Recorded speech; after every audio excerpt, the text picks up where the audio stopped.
বাজান, তুই আর কতদিন এইভাবে বসে বসে খাবি কত? আমার তো এখন বয়স হয়েছে, শরীরটা দিন দিন খারাপ হয়ে যাইতেছে।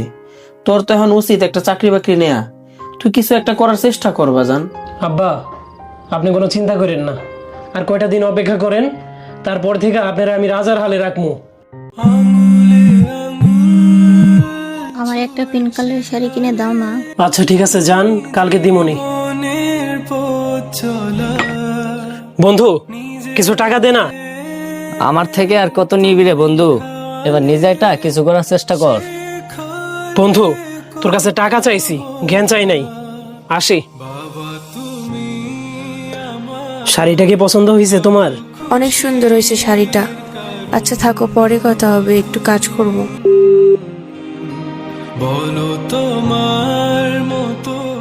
চ্যাপ্টারটা একদমই বুঝতেছি না, ধরো পড়বো না, রিল দেখি।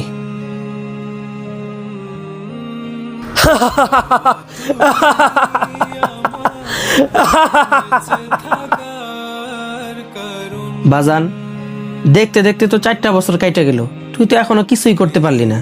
এদিকে ডাক্তার আমারে বলছে আমার হার্টের অবস্থা বেশি ভালো না, যত দ্রুত সম্ভব হার্টে রিং পরাইতে হইব। তুই এখন আমারে বলতো, তুই আমারে আর কত বছর অপেক্ষা করাবি? আব্বা, আপনি আমার আর একটা মাস সময় দেন। এই 1 মাসের মধ্যে আমি কিছু একটা করেই দেখামু, আপনি কোনো টেনশন নিয়েন না। বন্ধু এলো, তোর গার্লফ্রেন্ড কল দিছে। হ্যালো। আমি তোমার সাথে আর রিলেশন কন্টিনিউ করতে পারছি না। কিন্তু কেন? চেহারা দিয়ে তো আর সংসার চলবে না, সংসার চালাতে টাকা লাগে, টাকা। Shit!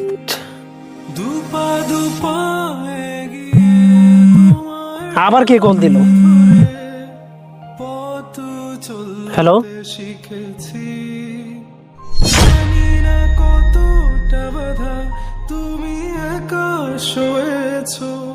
কিরে, কি হয়েছে? আমার আব্বা হার্ট অ্যাটাক করছে। দেখেন, আপনার বাবার অবস্থা কিন্তু খুবই খারাপ। দ্রুত 5 লাখ টাকার ব্যবস্থা করেন, তাড়াতাড়ি অপারেশন করতে হবে। বন্ধু, তোর বাবা তো অনেক বড় একজন বিজনেসম্যান, তুই তো চাইলেই টাকাটা ব্যবস্থা করে দিতে পারোস।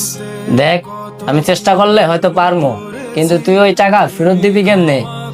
তুই তো বেকার। সরি রে বন্ধু, এই ব্যাপারে আমি কোনো সাহায্য করতে পারবো না, আমি গেলাম।